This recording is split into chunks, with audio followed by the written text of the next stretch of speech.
ng ibon at lalo'y ng alon, nagpapaalala sa ating ihip ng hangin sa ating damdamin ay may nais ipahatid.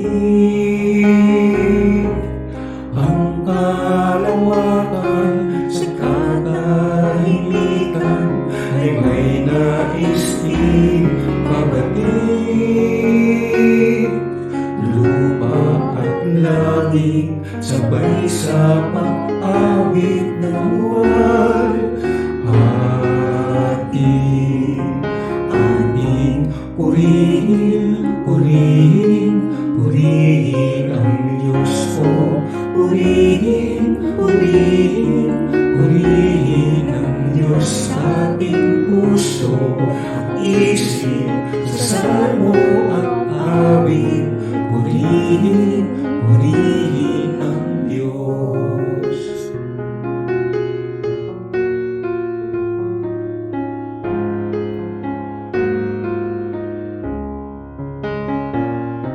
Sikat ng araw tila pumupukaw sa atin upang manalangin,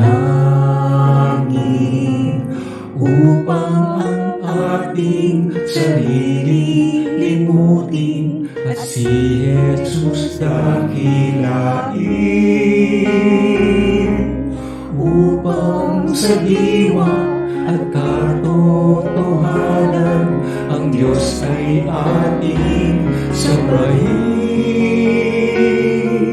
Lalo na kung tayo'y ay magkatipon, siya'y purihin. Ating purihin, purihin, purihin ang Diyos ko. Purihin, purihin, purihin ang Diyos sa ating puso at isip, sa salmo at awit. Purihin, purihin ang Diyos. Purihin, purihin, purihin ang Diyos ko. Purihin, purihin, purihin ang Diyos sa ating puso at isip, sa salmo at awit. Purihin, purihin ang Diyos. Purihin, purihin ang Diyos.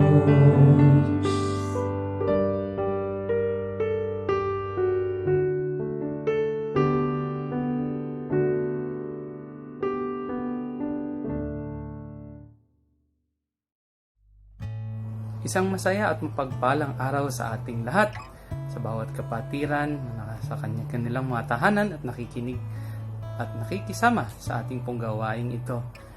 Na kaya nga po tayo ay naririto, malakas, maligaya, nagtitipon-tipon upang ibalik sa Kanya ang pinakamataas na parangal at papuri. Tayo po ispansamantalang manalangin. Ama namin, maraming salamat pong muli. Hinihingi po namin ang inyong kapatawaran, ang inyong pong paglilinis. Gawin niyo po kaming handa sa inyong paanan upang sa iyo po ay maibalik namin ang aming papurit pasasalamat. Kilala niyo po ang bawat isa sa amin. Alam niyo po ang aming bawat pangangailangan. Alam niyo po ang aming bawat pagkukulang, Panginoon. Lumalapit po kami sa inyo. Itinataas po namin ito at dinadalangin po namin. Kayo po magkaloob ng higit, liglig at umaapaw po, Lord. Nang sa buhay namin dito, kayo lamang po ang aming maramdaman, Lord. Sa amin nga pong pakikinig ng inyong salita sa umagang ito, ito po ay aming maisabuhay, aming pong matutuhan, maisakatuparan po ang bawat ng inyong pangako upang sa aming pamumuhay, kayo lamang po ang aming maging refleksyon. Maraming salamat po, Ama. Ito po ay aming dalangin sa matamis na pangalan ng iyong anak na si Jesus. Sabi nga sa Jose 1 verses 9, tandaan mo ang bilin ko, magpakatatag ka at lakasan mo ang iyong loob. Huwag kang matatakot o mawawalan ng pag-asa sapagkat akong si Yahweh na iyong Diyos ay kasama mo saan ka man magpunta. Papuri sa Diyos.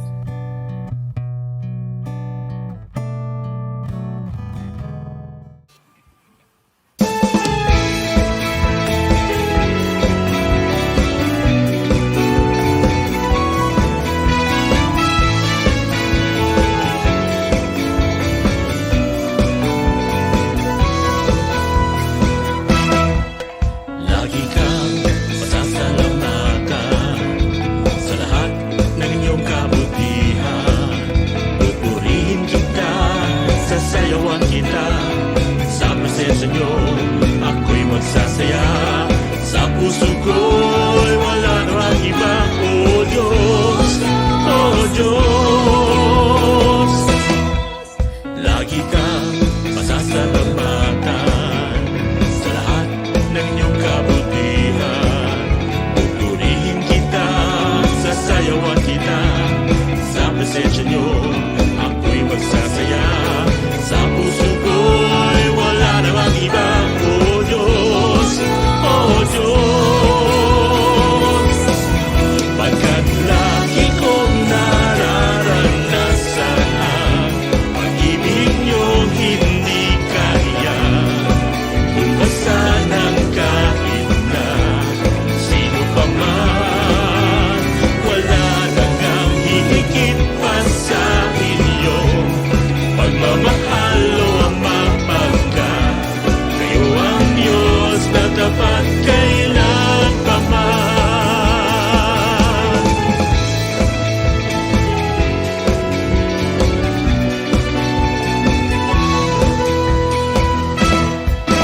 Lagi kang masasalamatan sa lahat ng inyong kabutihan.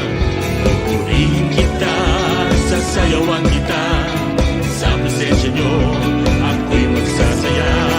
Sa puso ko'y wala namang iba, O Diyos, O Diyos.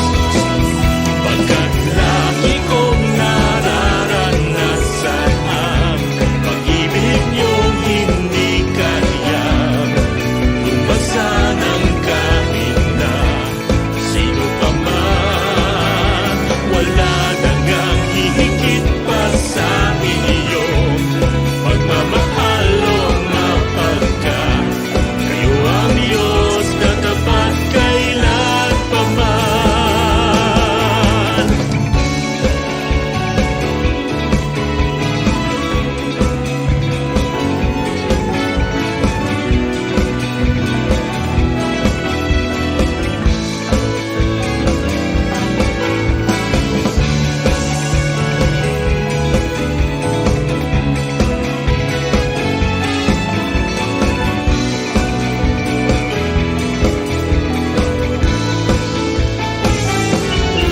Pagkat lagi kong nararanasan ang pag-ibig niyong hindi kaya tumpasan ng kahit na sino pa man.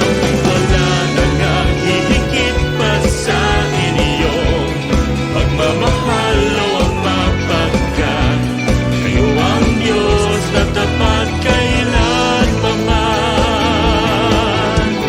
Lagi kong nararanasan ang pag-ibig niyong hindi kaya tumpasan ng kahit na sino pa man.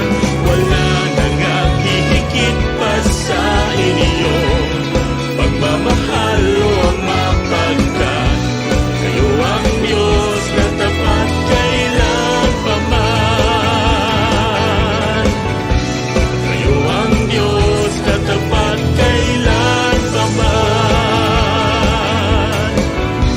Kayo ang Diyos na tapat kailan pa man.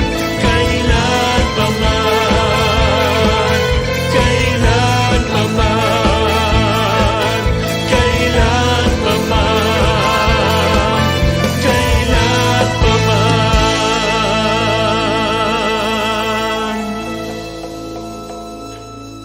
Purihin ang ating tapat at tunay na Diyos. Walang katulad, walang kaparis. Kayo ay sapat na para sa amin. Wala nang hahanapin pa, wala nang hihingin pa. Pagkat ang inyong anak na si Jesucristo ay sapat na para sa amin. Purihin ka, aming Diyos Ama. Sa aking paglalakbay sa buhay na ito, may isang bagay sa puso'y aking natanto. Kahit anong hirap ang dinaranas ko, ang katiyakan sa akin di naglalaho. Ang bawat hakbang ko nga ay may kabuluhan. Kahit minsan ay hindi ko maintindihan. Dahil sa pangakong di niya ko bibitiwan.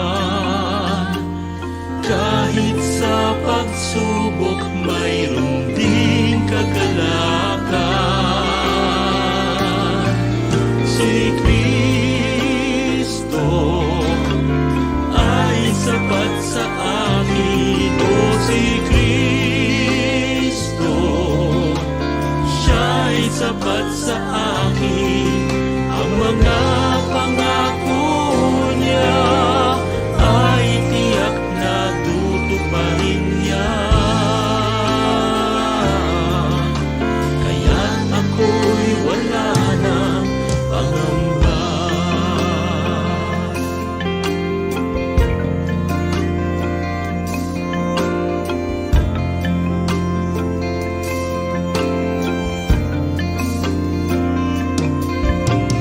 Ang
Proverbs 5:11. You don't want to end your life full of regrets. Siyempre, ayaw naman natin na sa pagwawakas ng ating buhay ay punong-puno ng mga pagsisisi at panghihinayang. Kaya ang buhay na ito, bagamat maiksi, it is long enough. God has determined the number of our days na kung ito ay ating gugugulin sa tamang paraan, sulit na sulit, hindi kulang ang oras ng buhay. Don't waste your time and your life worrying about and resisting what happens. Resisting who comes and who goes. Marami kasi tayong mga pag-aalala. Sobra tayong natatakot na baka tayo mamatay, baka mamatay ang mga loved ones natin. Siyempre, ayaw natin mangyari yon. Pero tama ba naman na lagi natin yung katakutan, laging isipin, laging gawing nasa guni-guni natin, tuloy ay tayo ay lagi na pinahihirapan? Receive and give. Receive and give up. Receive and let go. Yan ang napakaiksing pamagat ng ating pag-aaral sa sandaling ito. Kung ating susuriin ang buhay, at makikita naman natin sa Biblia ang lahat ng mga ideya na ito, life goes in cycles. Paulit-ulit lang ang lahat sa buhay. Sa buhay ng isang nilalang at buhay ng buong sangsinukob, ang lahat ay paulit-ulit lang in micro and macro ways. Ecclesiastes 1:5-7. Ang araw ay patuloy sa pagsikat at patuloy sa paglubog. Pabalik-balik lang sa pinanggalingan. Ang hangin ay umiihi patungong timog, papuntang hilaga, buong araw na paikot-ikot. Lahat ng tubig ay umuuwi sa dagat, ngunit hindi ito napupuno. Ang tubig ay bumabalik sa batis sa pinagmulan upang muling umagos patungong karagatan. As we have said, lahat ay paulit-ulit lang. Pati ang wind cycle, ang water cycle, in fact, lahat ng nasa buhay ay cyclical. Tayo ay patuloy lamang na nire-recycle. Lahat ng kinreate ng Diyos, sabi, on the seventh day, God rested from all His work. Ibig sabihin, ang kanyang ginawa ay self-sustaining, self-circulating, self-recreating, self-recycling. Kaya, pabalik-balik lang ang lahat. Ecclesiastes 12:7, the dust returns to the ground it came from, and the spirit returns to God who gave it. Pati ang ating katawan, recycled. At ang ating espiritu, galing sa Diyos, tumirid dito sa ating katawan, babalik sa Diyos. Ganun lang ang lahat. Paulit-ulit, pabalik-balik. Ano ang ibig sabihin niyan sa ating pag-appreciate ng buhay? Na dapat nating maintindihan at ma-appreciate that individual lives enter and leave the cycle at different points. Parang Ferris wheel, maraming silya, paikot-ikot, sasakay ka, hindi naman sure na yung point na pinagsakyan mo, doon ka rin bababa. Merong kaitaasan pa lang doon, ay bumababa na siya, lumulutang na. Meron namang sa gitna pa lang, ay bumababa na, iba-iba. Kaya hindi naman pare-pareho ang edad or period of life or stage of life kung kailan ang tao ay sumasakabilang buhay. Ecclesiastes 3:1-8. Ang lahat sa mundong ito ay may kanya-kanyang panahon. May kanya-kanyang oras. Ang panahon ng pagsilang at panahon ng pagkamatay. Bakit natin inuulit-ulit ang mga verses na ito? Sa sobra nating kumisang pag-aalala tungkol sa kamatayan natin, kamatayan ng ating kapwa, ng mga mahal sa buhay, nalilimutan nating part yan ng life. That it's all part of life. Na kung meron tayong mahal sa buhay, gusto nating makasama siya ng mahabang-mahabang panahon, pero dapat merong tayong nakalaan na puwang sa ating puso na pwedeng mapaaga siya ng pagpunta sa Panginoon, pagbalik sa Diyos, o tayo ay mapaaga, kasi nga, hindi naman laging sabay-sabay yan. Ecclesiastes 1:4, patuloy ang pagpapalit-palit ng mga lahi, ngunit hindi nagbabago ang daigdig. Merong constant. The earth remains the same. But life keeps on recycling. Kuminsan lang naman kasi nagmumukhang maiksi yung buhay kung yung buhay mo yung nautas. Buhay ng mahal mo yung nabawi. Parang ang iksi. Pero pag tiningnan mo yan from the point of view of the Milky Way, of the galaxy, of even just the universe, or just the planet, wala naman talagang nawawala at wala namang naglalaho kasi ang lahat ay nare-recycle.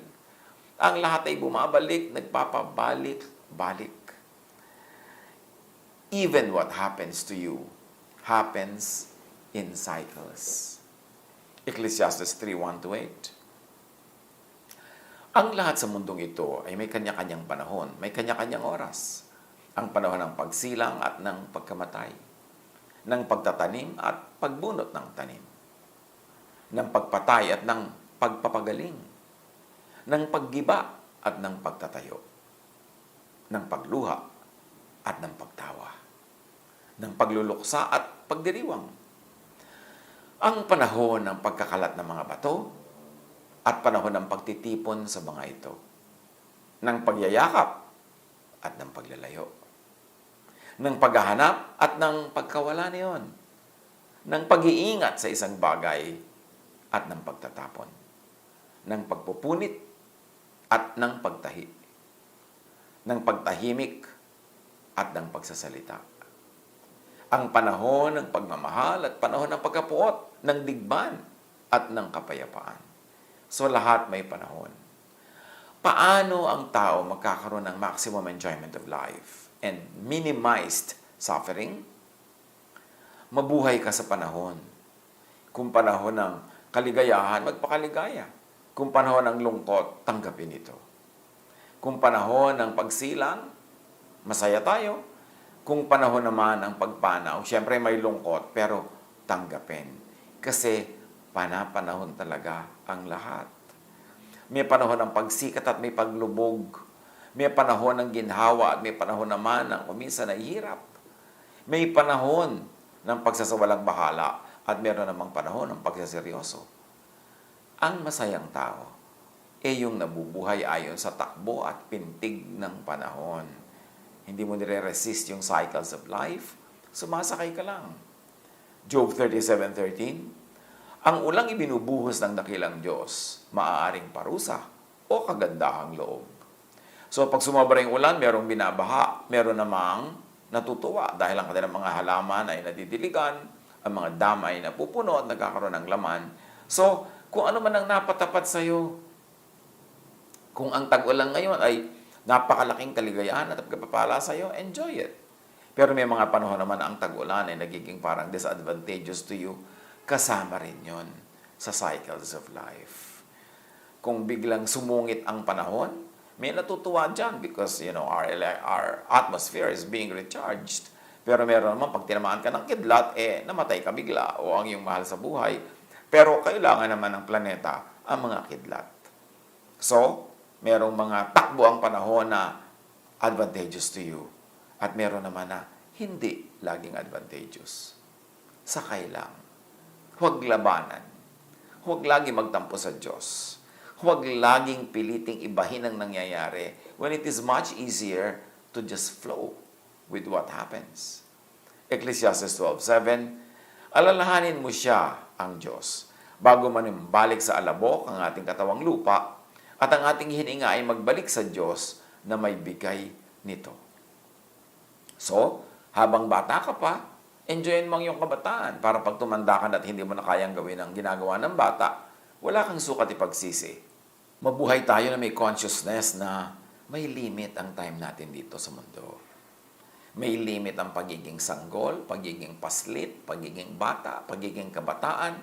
May limit ang pagiging young adult at merong limit ang pagiging full adult.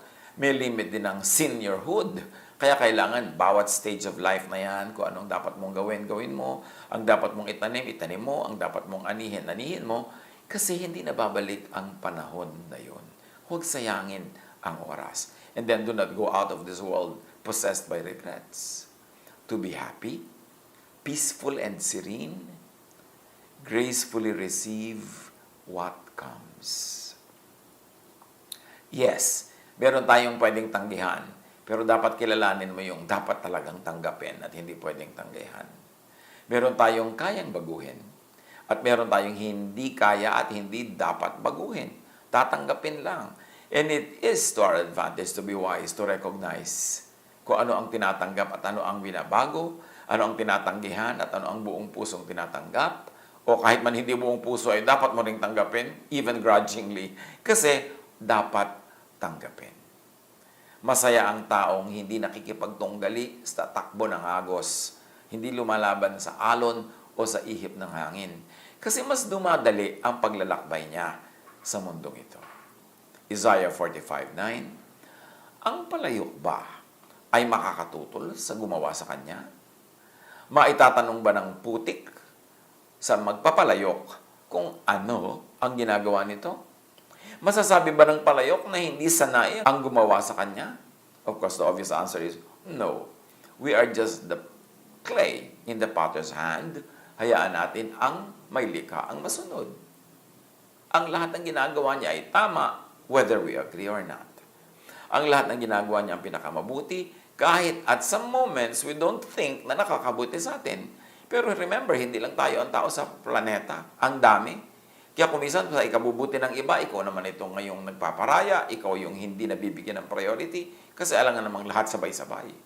May panahon na ikaw yung magbibigay daan at iba naman yung dumadaan ng buong luwag at buong laya.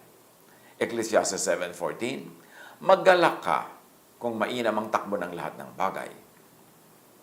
Sa panahon ng kahirapan, isipin mong parehong ipinadadala ng Diyos ang kaligayahan at kahirapan. Sino ang nakakaalam kung ano ang mangyayari bukas? So matuwa ka daw kung maganda ang takbo ng lahat. At kung hindi naman kagandahan, tiisin mo. Lilipas din yan. Kasi ang lahat ng nagaganap ay ipinadadala ng Panginoon, whether it is willful or it is allowed by natural law. Halimbawa, nagkakasakit ang isang tao, pinadalhan ka ba ng sakit? Siyempre, hindi naman sasabihin ng Diyos, bigyan natin ng sakit ngayon si Kulas o si Kulasa. Pero kung ikaw nagpabaya sa iyong katawan, nagkasakit ka, sumunod ang iyong katawan sa natural law. O kaya, hindi ka nagpabaya, ang ingat-ingat mo. May tinatawag naman si Solomon na time and chance happens to all. Sabi niya, merong pamisa-misa'y dinarat na ng malas. Talagang hindi yung inaasahan ang nangyari. At kabalintunaan, kabaligtaran ng pinaghandaan yun ang naganap. Meron din daw talagang ganun. So let's leave space in our hearts and minds para sa tinatawag ni Solomon na time and chance. Huwag sisihin ng Diyos. Kasama yan sa takbo ng buhay kahit hindi natin lubos na nauunawa. Tanggapin ang dapat tanggapin para huwag tayong makipagbuno sa ating sariling buhay. Ecclesiastes 11:9, mag-alala ka binata sa panahon na iyong kabataan, gawin mo ang gusto mo at lahat ng kaakit-akit sa paningin mo. Ngunit tandaan mong ang lahat ng ito ay iyong ipagsusulit sa Diyos. So kung umabuso ka, meron yung consequence. And God does not have to personally bring you the consequence. Nandiyan na yun sa natural law. Ang itinanim, aanihin. So kung gusto mong mag-ani ng masaya, magtanim ka ng nakakapagpasaya. Kung ayaw mong umani ng nakakapagpalungkot, huwag kang magtanim ng nakakapagpalungkot. Kasi kung ano ang tanim, yun ang bunga. May magtatanong na naman, bakit po puro kagandahan ang ginawa niya, pero ang naging bunga, hindi rin maganda. Nangyayari nga kumisa yung time and chance. Pero hindi yun lagi, pamisa-minsan lang yun. At, siyempre, by God's grace, makaka-recover ang lahat kahit tamaan sila ng time and chance. Dahil meron din namang time and chance na advantageous and beneficial doon sa may katawan. Yung hindi naman niya inaasahan, biglang nag-top siya sa exam. Yung ang pabayaan niya sa katawan, pero biglang malusog pa rin ang ending niya. May ganun pa rin. So, hindi mo alam. Kaya sabi, hindi daw natin alam kung ano mangyayari bukas. We really don't know kung ano magiging bunga ng mga ginagawa natin. Pero syempre, ang itanim mo na yung maganda para if nature would take its course, maganda ang iyong aanihin. Ang gawin na lagi, yung tama. Kasi hindi naman pwedeng gawa ka ng tama, tapos puro mali ang magiging bunga noon. Pero, syempre, pag puro mali ang ginagawa mo, chances are, maraming maling mangyayari sa iyong buhay. Gawin daw ang kagustuhan, yung kaakit-akit. Huwag puro pagpipigil. Huwag natin laging pigilin natin sarili at huwag natin laging pigilin natin kapwa. Kasi minsan lang sila maging bata. Marami naman kasi mga magulang, gusto nila yung bata, ang behavior pang matanda. Kahit sa churches, ang dami-daming churches na yung youth, may youth activity, pero ang lahat ng kilos, lahat ng gagawin, lahat ng methods, pang matanda. Kaya dapat din nating igalang kung ano yung edad ng tao. Kasi sa edad na yon, nagtakda ang Diyos ng mga mai-enjoy niya na hindi na niya pwedeng ma-enjoy sa ibang age bracket. So, huwag sayangin ang panahon. Enjoy what can be enjoyed at every period and bracket of life at itanim ang dapat itanim para anihin ang dapat anihin. To be happy, peaceful and serene, gracefully receive what comes, flow with what flows. John 14:27, do not let your hearts be troubled, and do not be afraid. Go with the flow. Kumbaga sabi nga nila, chill ka lang, relax ka lang. Kasi without your assistance, the entire universe will unfold. What will happen, will happen. At kahit pigilin mo yan with all your strength, what is supposed to happen will still happen. Ecclesiastes 5:18, ito ang isang mabuting bagay na aking nakita. Nararapat lamang na kumain, uminom, at pakinabangan ng isang tao ang bunga ng kanyang pinagpaguran sa mundong ito. Sa maikling panahong ibinigay sa kanya ng Diyos, ito ang ating bahagi. So, enjoyin mo ang lahat na pwedeng enjoyin. Hanggang hindi mo yan ninanakaw, hanggang hindi mo yan ginagawa ng masama para mapasayo. Huwag kang mag-guilty na nag-enjoy ka. Hindi ka kinreate ng Diyos para magdusa. You are created to enjoy life. And that is evident in our body. Tingnan mo lang ang ating mga nerves and nerve endings, kung saan-saan nandun yung nerve endings that were designed for enjoyment.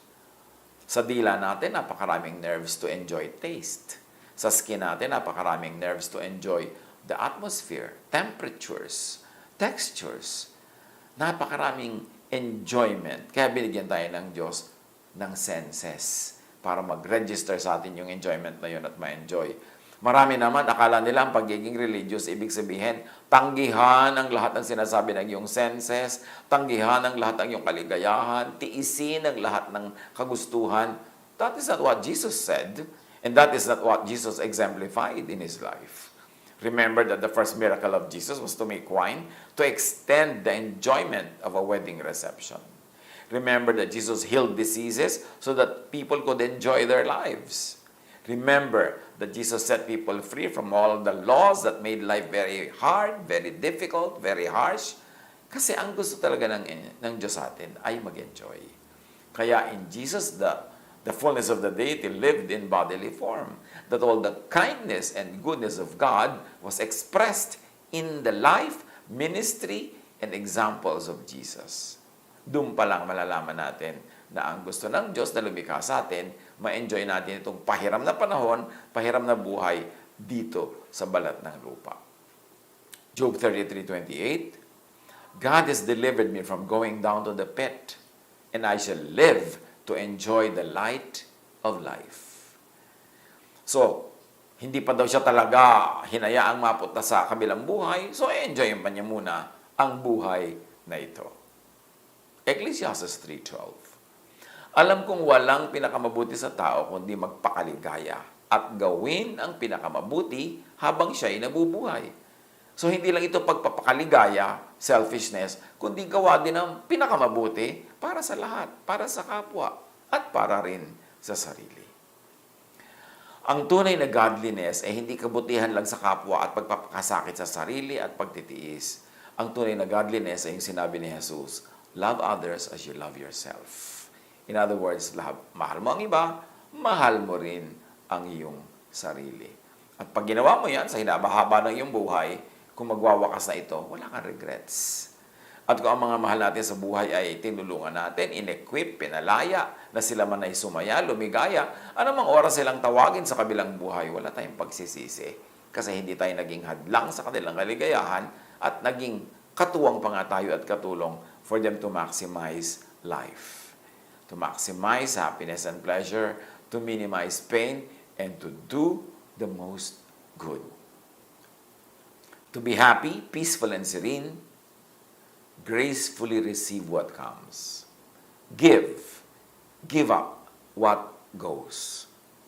So para tayo masaya, tanggapin ang dumarating na hindi pwede at hindi dapat tanggihan, pero Maluwag sa dibdib na isuko ang dapat isuko, ibigay ang dapat ibigay. Ito man ay earthly life. Ito man ay ang ating hininga. Kung panahon na tinatawag ka na ng Panginoon, go, because you're going to God. Dito at sa kabila, nandun din ang Diyos. Kung panahon na ang mga mahal natin sa buhay ay tinatawag ng Diyos, release that loved one. Give up that loved one to God. Kasi hindi naman kaluguyan doon sa loved one natin na mula sa ating piling ay pupunta na siya sa piling ng Diyos. Although kapiling din ng Diyos dito, pero siyempre iba naman yung sa kabilang buhay. Pag humiwalay na yung ating espiritu sa ating katawan, we join God in spirit, in fullness of spirit, ibang dimension siyempre yon. It is something to be wished for, something to be desired, pero dahil limited ang ating pananaw sa mundong ito, limited by our body, by our earthly existence, halos ayaw natin. Pero kung talagang hindi na maiiwas at ayan na, tanggapin. Tanggapin. Release that last breath. And then, receive the eternal breath from God and begin your eternal life in spirit. Ganon din sa ating mga loved ones. Ayaw natin silang i-give up to the next life sa kabilang buhay. Talagang inilalaban natin, ginagamot, inaalagaan, ipinapanalangin. Pero kung talagang nando na, sa kahuli-hulihang yugto at kailangan na talagang siya ay pumunta sa kabilang buhay, luwagan natin ang ating loob at i-release natin to God ang ating mga minamahal sa buhay. Huwag nating piliting hilahin at pigilin kung sa Diyos naman pupunta. So give and give up what goes. Kay buhay yan, kay bagay, kay tao, pag talagang paalis na sa ating buhay, pawalan. Nakakapagod humawak, magpigil sa isang papaalis talaga at hindi naman napipigil o hindi papipigil. Ecclesiastes 12:1-2, alalahanin mo ang iyong manlilikha sa panahon ng iyong kabataan, bago dumating ang mga araw at taon na puno ng kaguluhan, panahong hindi mo na madama ang tamis ng mabuhay. So, pagka panahon na ng kabataan, alalahanin mo ang Panginoon na nagbigay sa iyo ng kabataan, enjoy it. Pero alalahanin mo din ang Panginoon na may mga limitasyon ay binigay. Just observe those limits. Kasi pag limited ka, ibig sabihin niya ng mabuti para sa iyo. Huwag mong sagarin, huwag mong lampasan kasi hindi na magiging mabuti sa iyo. Magkakaroon niya ng consequence. Pero huwag mong isipin na puro lang pagpipigil ang ginagawa sa iyo ng Diyos dahil bata ka. No, there are many things that can be enjoyed at every stage of life. Alalahanin mo ang Diyos bago makubli ang sikat ng araw, bago magdilim ang buwan at mga bituin, bago ka matabunan ng makapal at madilim na ulap. O hindi naman siyempre magwawakas ang mundo, hindi talaga didilim yung araw, hindi talaga magdidilim mga bituin. Ang sinasabi lang dito, alalahanin mo ang Diyos bago lumabo ang iyong mata, bago ka magkaroon ng cataracts, bago ka magkaroon ng sari-saring sakit ng mata na nahihirapan ka na makakita, magbasa, etc., etc. Enjoyin mo na ang pagtingin, tumanaw ka na ng tumanaw. Enjoyin mo na ang paggalaw kasi darating ang panahon hindi ka sobrang makagalaw dahil hindi ka nga makakita. Philippians 3:13, I forget what is behind and I struggle for what is ahead. Huwag tayo masyadong magdrama about the past.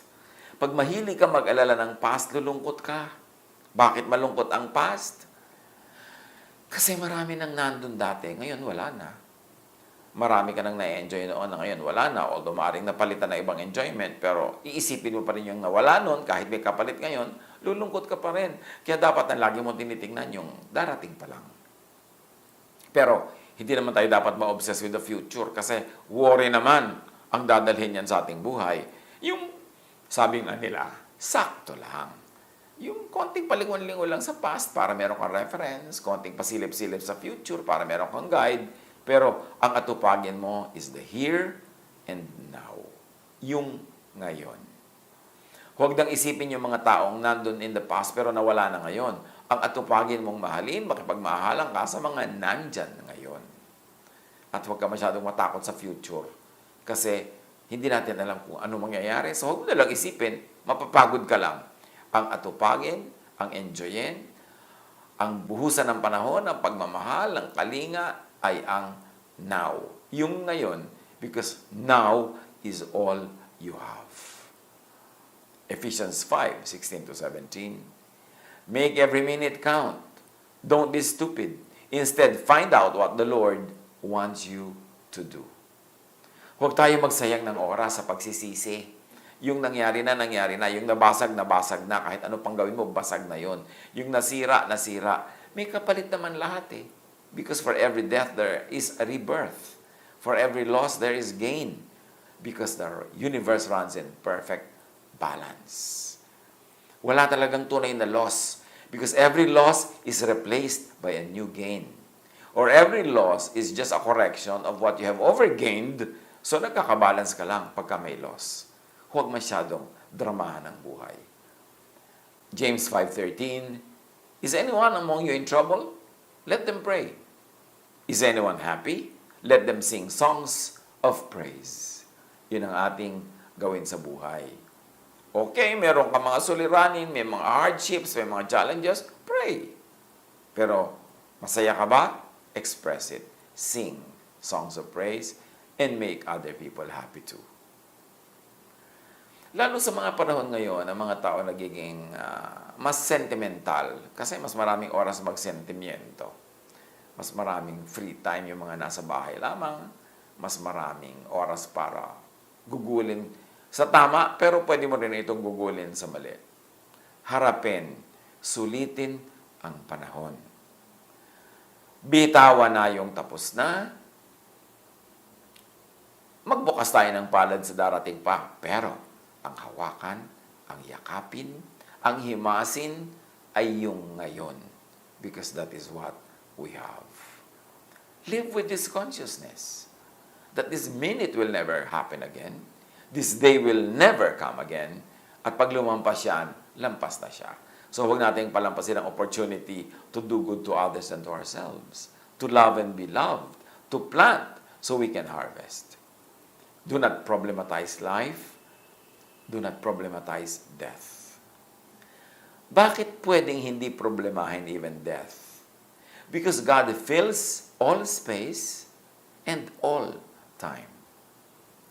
Kahit saan, kahit kailan, kahit paano, we are in God's presence. Nandito ka sa katawang ito, kasama mo ang Diyos. Umalis ang espiritu mo sa katawang ito, kasama mo pa rin ang Diyos. Lalo kang ang nalapit sa Diyos because God is spirit. And when you have become fully just a spirit without this body, edi mas maraming mga avenues to be fully reunited with God. Kaya siguro walang anuman ang kamatayan sa may likha, sa Creator, kasi siya ay Recreator. Bakit hindi kailangan magluksa ng Diyos pag may taong namamatay? Kasi sa Kanya rin naman pumupunta yun. Ano ipagluluksa niya? Kasama niya kanina, kasama niya ngayon, kasama niya bukas. At pag naintindihan natin ito, mababawasan din ating pagluluksa. Mababawasan ating lungkot. Kasi nawala lang sa piling natin dito sa ating bodily existence yung sumakabilang buhay, pero hindi naman siya nawala sa piling ng Diyos. In fact, what is so nice to anticipate is when we get released from this physical body that we rejoin all those who have gone before us. Merong advantage ang lahat ng situation. Truly, merong nakakalungkot. Pero anong mapapala mong i-dramatize ang lungkot? Lalo lang bibigat. So kung may lungkot, edi malungkot. Pero huwag mo na i-dramatize, huwag mo nang damihan, huwag mo nang paramihin, huwag mo nang palakihin para lumampas na. Mag-focus tayo sa mabuti, sa mainam, sa maganda. Kasi lahat ng sitwasyon, mayroon ding ganon.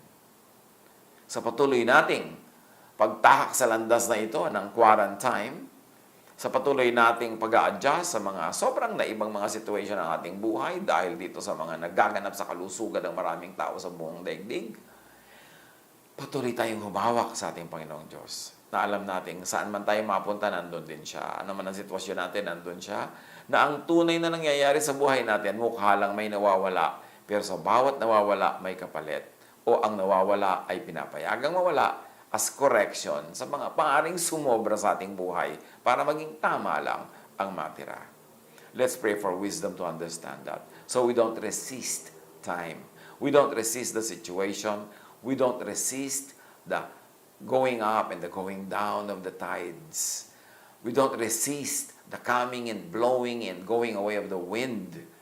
Even the births and deaths that happen around us. Part yan ng buhay. Nakikiisa tayo, patuloy lang tayo na kasama sa pag-inog ng buhay, sa cycles, sa recycles, sa creation at recreation. Basta sulitin ang panahon, love the most, get loved, do what you must, plant so you harvest, minimize pain, maximize pleasure and happiness, do the most good. And if you have to face your Maker na, then face your Maker. Release those that have to be released, whether they are things or people or ideas or dreams. Huwag makibaka sa daloy ng buhay. Go with the flow. God bless us all.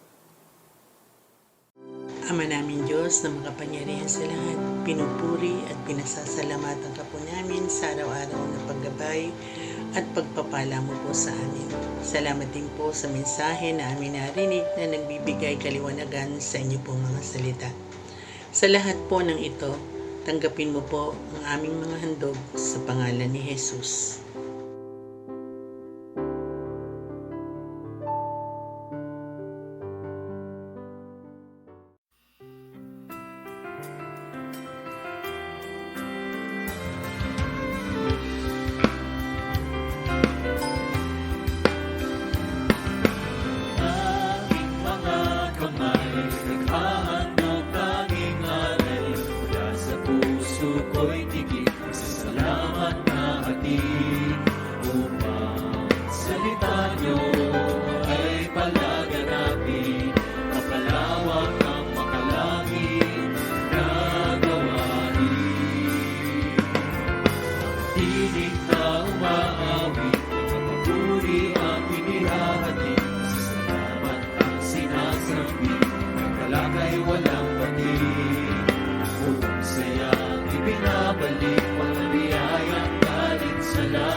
Aming Ama, sa bawat paglapit namin sa inyo at sa patuloy na pag-aaral ng inyong salita, kami namumulat at unti-unti kaming nababago tungo sa pagiging katulad ng inyong anak, ang aming Panginoong Hesus.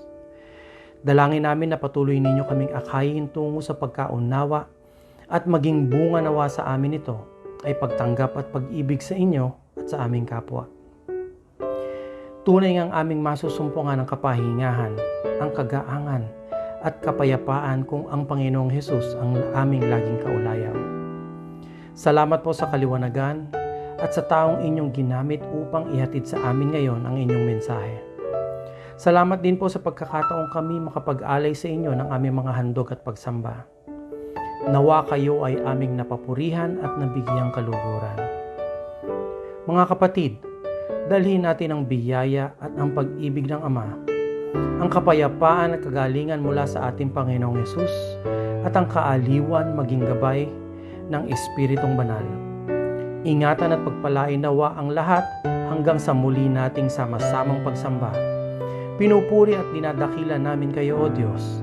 Ito ang aming pasasalamat, ito ang aming panalangin sa pangalan ng Panginoong Yesus.